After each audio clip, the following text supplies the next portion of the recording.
بھائیو دوستو بزرگوں، اللہ تبارک و تعالیٰ کا ہمارے اوپر احسان و اکرام ہے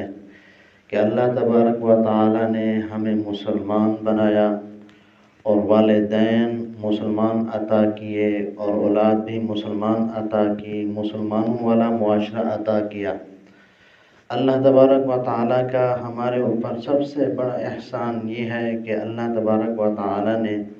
ہمیں آخری نبی کا امتی بنایا ہے، اور اللہ تعالیٰ کا ہمارے اوپر سب سے بڑا احسان یہ ہے کہ اللہ تبارک و تعالیٰ نے حضور علیہ السلام کے وسیلے سے، اس آخری امت کے وسیلے سے، آخری نبی کے وسیلے سے اللہ تبارک و تعالیٰ نے بہت سارے مقامات، فضائل اور بہت سارے اعتقادات ایسے عطا فرمائے ہیں جو پہلی امتوں کو نہیں ملے تھے۔ اللہ تعالیٰ کا ہمارے اوپر خصوصی انعام و اکرام ہوا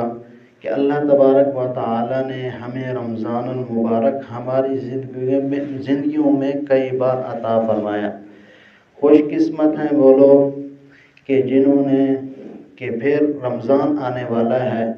اور رمضان کو پائیں گے اور اس کی سعادتوں کو، فضیلتوں کو حاصل کریں گے، برکتوں کو اور رحمتوں کو۔ یہ کوئی چھوٹی بات نہیں ہے بلکہ بہت بڑی بات ہے، یہ بہت بڑی فضیلت کی بات ہے۔ صحابہ کرام رضی اللہ تعالی عنہم اجمعین میں سے اور صلحاء میں سے جو صوفیاء، اتقیاء، اللہ تعالیٰ کے بزرگان دین تھے، اللہ تعالیٰ کے اپنے مخصوص بندے تھے، ان کی اگر فضیلت کو دیکھنا ہوتا تو یہ دیکھتے کہ سب سے زیادہ رمضان کس کے ہیں۔ جس کے رمضان زیادہ ہوتے اس کی فضیلت زیادہ ہوتی، اس کو فضیلت والا شمار کیا جاتا تھا۔ اسی طرح حدیث شریف میں آتا ہے کہ ایک صحابی رضی اللہ تعالیٰ عنہ شہید ہوئے، تو ایک صحابی دوسرے سال جا کے فوت ہوئے، تو آپ صلی اللہ علیہ وسلم نے فرمایا کہ یہ جو صحابی مرنے والے ہیں ایک سال بعد، ان کے جو ہے اعمال نامہ نیکیاں زیادہ ہیں۔ صحابہ نے عرض کیا، یا رسول اللہ صلی اللہ علیہ وسلم، یہ کیا وجہ کہ صحابی تو بغیر حساب کتاب کے جنت میں داخل ہوگا جو شہید ہے، اور جو بعد میں مرنے والا وہ تو شہید نہیں ہوا، شہید کا درجہ تو بہت زیادہ ہوتا ہے۔ تو آپ صلی اللہ علیہ وسلم نے فرمایا، تم یہ نہیں دیکھتے اس نے ایک سال نمازیں زیادہ پڑھی اور اس کے ایک سال کے اندر رمضان بھی آیا ہے، تو رمضان بڑی برکتوں اور فضیلتوں والا مہینہ ہے۔ تو ہمیں چاہیے ہم اس کا استقبال کریں، جب مہمان آتا ہے ہم ان کو خوش آمدید کہتے ہیں اور اس کا اچھی طرح استقبال کرتے ہیں، کیونکہ یہ مادی طرح کا ہمارے مہمان کی طرح نہیں ہے، یہ بلکہ اللہ تعالیٰ کا فضیلت اور رحمتوں والا، برکتوں والا مہمان آ رہا ہے، یہ اللہ تعالیٰ کا مہمان ہے، اللہ تعالیٰ کا مخصوص کردہ یہ مہینہ ہے فضیلتوں والا۔ تو ہم نے اس کے استقبال کے لیے تیاریاں کیا کرنی ہے کہ اپنے آپ کو تیار کرنا ہے، مادی اسباب کے طور پر بھی، جسمانی طور پر بھی کہ ہم نے تیار کرنا ہے، روحانی طور پر بھی تیار کرنا ہے۔ حضور صلی اللہ علیہ وسلم کی عادت مبارک تھی کہ آپ صلی اللہ علیہ وسلم رمضان المبارک کے چاند کا انتظار کیا کرتے تھے۔ رجب کا مہینہ شروع ہوتا، آپ صلی اللہ علیہ وسلم یہ دعا کرتے، اللہم بارک لنا فی رجب و شعبان و بلغنا رمضان، اے اللہ ہمارے رجب اور شعبان کے اندر برکت نازل فرما اور ہمیں رمضان تک پہنچا دے۔ اسی طرح حضرت عائشہ رضی اللہ تعالی عنہا فرماتی ہیں، حضور صلی اللہ علیہ وسلم جب شعبان کا مہینہ شروع ہوتا تو آپ صلی اللہ علیہ وسلم ایک ایک دن کر کے شمار کرتے کہ اب ایک شعبان ہو گیا، دوسرا، تیسرا، چوتھا، کہ اب 25 دن باقی ہیں، 24، 23، 2، 3، ایک دن باقی رہ گیا ہے۔ آپ صلی اللہ علیہ وسلم ایک ایک دن کر کے شمار کرتے تھے، رمضان کا اس طرح استقبال کرتے تھے، انتظار کرتے تھے۔ تو ہمیں چاہیے کہ ہم اپنے آپ کو جسمانی طور پر بھی، روحانی طور پر بھی کہ ہم اس کا ادب احترام کریں گے، اس مہینے کی قدر کریں گے۔ حضور صلی اللہ علیہ وسلم نے ایک مرتبہ صحابہ کرام رضی اللہ تعالی عنہم اجمعین کو فرمایا کہ منبر کے قریب آ جاؤ، جیسے قریب آئے تو آپ صلی اللہ علیہ وسلم ممبر کی ایک سیڑھی پر چڑھے تو کہا آمین،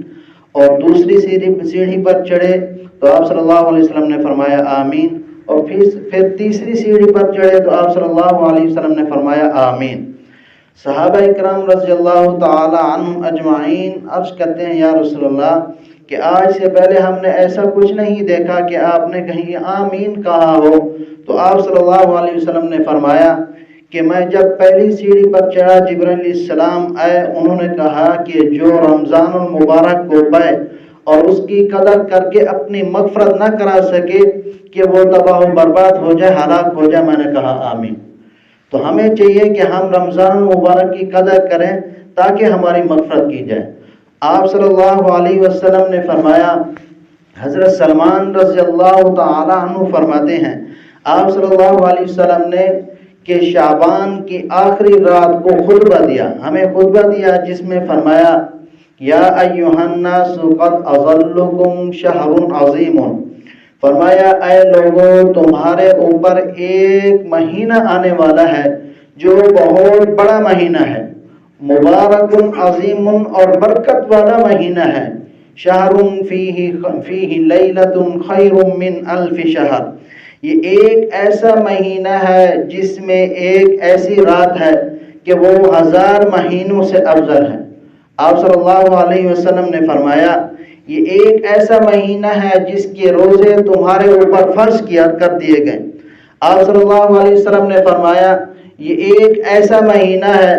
کہ جس کی نفل تم پڑھو گے غیر رمضان کے فرض کے برابر ثواب ملے گا۔ آپ صلی اللہ علیہ وسلم نے فرمایا جو شخص رمضان المبارک کے اندر ایک فرض پڑھے گا اللہ تبارک و تعالی غیر رمضان کے 70 فرضوں کا ثواب عطا فرماتے ہیں۔ آپ صلی اللہ علیہ وسلم نے فرمایا جب رمضان المبارک کی پہلی رات ہوتی ہے کہ رمضان المبارک شروع ہوتا ہے، اللہ تبارک و تعالی آسمان کے دروازے کھول دیتے ہیں، اللہ تبارک و تعالی جنت کے دروازے کھول دیتے ہیں، اللہ تبارک و تعالی جہنم کے دروازے بند کر دیتے ہیں۔ اللہ تبارک و تعالی جو شخص اس رات اللہ تعالی کی عبادت کرتا ہے، حدیث شریف میں آتا ہے کہ جس نے ایک سجدہ اللہ تبارک و تعالی کو کیا رمضان مبارک کی پہلی رات کو، اللہ تبارک و تعالی ہر ایک سجدے کے بدلے 2500 نیکیاں لکھ دیتے ہیں، اور اللہ تبارک و تعالی ہر سجدے کے بدلے اس کو جنت عطا فرماتے ہیں۔ جنت کے اندر ایک ایسا محل تیار کراتے ہیں کہ سرخ یاقوت کا بنا ہوا ہوتا ہے۔ یہ صرف ایک رات کی بلکہ کئی کہ ایک سجدے کی یہ عبادت کی فضیلت آپ صلی اللہ تبارک و تعالی نے بتائی ہے۔ تو ہمیں چاہیے کہ ہم رمضان مبارک کی اچھی طرح قدر کریں، کیونکہ اگر ہم نے اپنے آپ کو پاک صاف نہ رکھا،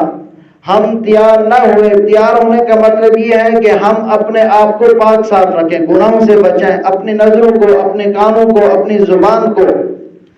پاک صاف رکھیں۔ دل جب پاک ہوگا پھر اللہ کی رحمت نازل ہوگی تو اس کا فائدہ بھی ہوگا۔ علماء کرام نے، مفسرین کرام نے مثال دی ہے کہ رمضان المبارک کی رحمتوں کی مثال اللہ تعالیٰ کی بارش کی سی ہے، کہ ایسے نہیں ہوتا کہ بارش ڈائریکٹلی برسنے شروع ہو جائے، بلکہ پہلے ہوائیں چلتی ہیں اور پھر بادل آتے ہیں تو پھر گرجیں ہوتی ہیں، پھر بارش برستی ہے۔ اسی طرح اللہ تبارک و تعالی نے رجب کے اندر اپنی رحمت کی، برکت کی، ہدایت کی ہوائیں چلائیں، اور پھر شعبان کے اندر اپنی رحمت اور ہدایت اور انوارات کے اللہ تبارک و تعالی نے بادل بچھائے، اور پھر رمضان کے اندر اللہ تبارک و تعالی نے اپنے انوارات کو نازل فرمایا۔ تو ہمیں کہ چاہیے کہ ان انوارات کو سمیٹیں۔ وہ کس طرح سمیٹنا ہوگا؟ اگر ہمارا دل پاک ہوگا، ہم گناہوں سے بچیں گے، ہم پھر تو نفع حاصل کر سکتے ہیں کہ اگر بارش آ رہی ہو لیکن زمین سوکھی ہو، کلر والی زمین ہو، کہ ایسی زمین ہو جو اناج پیدا نہ کر سکتی ہو، جتنی بھی بارش آئے اس کا کوئی فائدہ نہیں ہوتا۔ زمین کے اندر ہل چلایا جائے، اس کو نرم کیا جائے، اور اس کو اچھی طرح بنایا جائے، پھر تھوڑا سا بھی پانی لگایا جائے، تھوڑی سی بھی بارش آ جائے تو وہ بہت فائدہ مند ثابت ہوتی ہے۔ اگر ہمارے دل ناپاک رہے، پھر رحمت جتنے بھی برستی رہے، انوارات جتنے بھی برستے رہے تو کوئی فائدہ نہیں ہوگا۔ تو ہم نے اپنے دلوں کو الٹا نہیں کہ اگر کوئی دیگچی کوئی برتن ہو الٹا پڑا ہو، بارش اس کے اندر داخل نہیں ہو سکتی، اسی طرح اگر ہمارے دل پر ناپاک ہوئے، پاک نہ ہوئے تو پھر انوارات کا کوئی فائدہ نہیں ہوگا۔ ہم نے اپنے دلوں کو پاک کرنا ہے، اور دلوں کو کس طرح پاک کرنا ہے؟ اللہ تبارک و تعالیٰ کو راضی کر کے۔ حضور صلی اللہ علیہ وسلم نے فرمایا رمضان المبارک کے اندر 4 کام کرو، کہ 2 اللہ تبارک و تعالیٰ کے لیے اور 2 اپنے لیے۔ آپ صلی اللہ علیہ وسلم نے فرمایا 4 کام کرو گے، 2 اللہ تبارک و تعالیٰ کے لیے، 2 اپنے لیے۔ اللہ کے لیے کیا ہے کہ اللہ تعالیٰ فرماتے ہیں کہ اللہ کا ذکر کیا جائے، لا الہ الا اللہ، کلمہ طیبہ کا ورد کیا جائے، لا الہ الا اللہ، اور اللہ تعالیٰ سے استغفار اور توبہ کی جائے، استغفر اللہ، لا الہ الا اللہ، استغفر اللہ۔ اور 2 چیزیں جو ہمارے اپنے فائدے کے لیے وہ یہ ہیں کہ اللہ تعالیٰ سے جنت کی دعا مانگی جائے اور جہنم سے پناہ مانگی جائے، کہ اللہ تعالیٰ سے جنت کا سوال کیا جائے، جہنم سے برات کا سوال کیا جائے۔ تو ہمیں چاہیے ہم یہ 4 کام ضرور کریں۔ اسی طرح حدیث شریف میں آتا ہے کہ جس شخص نے رمضان المبارک کے اندر کے پہلے دن کا روزہ رکھا، اللہ تبارک و تعالیٰ اس کے پچھلے سارے گناہ معاف فرما دیتے ہیں۔ اسی طرح حدیث شریف میں آتا ہے کہ جو شخص رمضان المبارک کا روزہ رکھتا ہے کہ صبح سے لے کر سحری کے وقت سے لے کر افطار تک کہ سمندر کی مچھلیاں اس کے لیے مغفرت کی دعا کرتی ہیں۔ اسی طرح حدیث شریف میں آتا ہے، آپ صلی اللہ علیہ وسلم نے فرمایا جس نے رمضان المبارک کا روزہ رکھا کہ 70,000 فرشتے اس کے لیے مغفرت کی دعا کرتے ہیں، سحری سے ٹائم کے لے کر کہ افطاری تک یہ ہر وقت یہ اللہ تعالیٰ سے دعائیں کرتے رہتے ہیں، یا اللہ اس کی مغفرت فرما، اس کی بخشش فرما۔ اللہ تعالیٰ اس شخص سے سارے گناہ معاف فرما دیتے ہیں۔ اسی طرح حدیث شریف میں اور وضاحت سے آیا ہے کہ جو شخص پہلے دن کا روزہ رکھتا ہے، اللہ تبارک و تعالیٰ اس کے پچھلے سارے گناہ معاف فرما دیتے ہیں۔ اسی طرح حدیث شریف میں آتا ہے کہ جس نے رمضان المبارک کے 1 دن کا روزہ رکھا کہ اللہ تبارک و تعالیٰ اس کی شادی، اس کا نکاح ایک ایسی حور سے فرماتے ہیں کہ جس کے 70 لباس ہوتے ہیں اور 70 قسم کے وہ مختلف ہوتے ہیں، ہر لباس اپنے رنگ اور ڈھال میں ہوتا ہے، اپنی شکل صورت میں ہوتا ہے، رنگ اور شکل صورت اس کی مختلف ہوتی ہے، لذت زیادہ محسوس ہوتی ہے، اور ہر کے لباس کے اوپر 70 قسم کی خوشبوئیں ہوتی ہیں، اور ہر ایک کا ذائقہ مختلف ہوتا ہے، الگ ہوتا ہے، اور ہر حور کے لیے اللہ تبارک و تعالیٰ 70,000 خادم اور خادمہ مقرر کر دیتے ہیں۔ یہ اس شخص کے لیے ہے کہ جو 1 دن کا روزہ رکھتا ہے، تو اللہ تبارک و تعالیٰ اس کے لیے کہ ایسی حور سے نکاح کر دیتے ہیں، شادی کر دیتے ہیں جو 1 دن کا روزہ رکھتا ہے۔ اور اسی طرح حدیث شریف میں آتا ہے جب رمضان المبارک کی پہلی رات ہوتی ہے کہ جو شخص اللہ کی عبادت کرتا ہے کہ لیل قیام اللیل کرتا ہے، نفل وغیرہ پڑھتا ہے، اللہ کی عبادت میں اپنے آپ کو مشغول رکھتا ہے، تو جنت آواز دیتی ہے، یا اللہ اے پروردگار، اے ہمارے پیدا کرنے والے، اے ہمیں بنانے والے، کہ اپنے نیک بندوں میں سے جو اس رات کو اپنے لیے خاص کر رہے ہیں تو بھی ہمارے لیے ان کو خاص کر دے، کہ ہمارے اندر ان کو داخل فرما۔ تو اللہ تبارک و تعالیٰ فرماتے ہیں فرشتوں کو تم گواہ ہو جو میں نے اس کو جنت کی ٹکٹ دے دی ہے۔ اسی طرح حدیث شریف میں آتا ہے کہ جو شخص رمضان المبارک کا روزہ رکھتا ہے کہ حوریں اللہ تعالیٰ سے دعا کرتی ہیں، التجا کرتی ہیں، عرض کرتی ہیں، یا اللہ اے پروردگار، اے ہمیں پیدا کرنے والے، بنانے والے، کہ ہمارے لیے اپنے نیک بندوں میں سے جو 1 رات کا قیام کریں، دن کا روزہ رکھیں رمضان المبارک کے اندر، کہ ان کو ہمارے لیے خاص کر دے، ہم کو ان کے لیے خاص کر دے، جن سے ہم اپنی آنکھیں ٹھنڈی کریں اور وہ ہم سے اپنی آنکھیں ٹھنڈی کریں۔ یہ کس وجہ سے ہے؟ رمضان المبارک کی وجہ سے۔ آپ صلی اللہ علیہ وسلم نے فرمایا رمضان المبارک کے 3 عشرے ہیں، پہلا عشرہ رحمت اور دوسرا اشرا مغفرت اور تیسرا اشرا جہنم سے نجات کا ہے۔ تو ہم نے اللہ کی رحمت بھی سمیٹنی ہے، اللہ سے مغفرت بھی طلب کرنی ہے اور جہنم سے پناہ بھی مانگنی ہے۔ اسی طرح آپ صلی اللہ علیہ وسلم نے فرمایا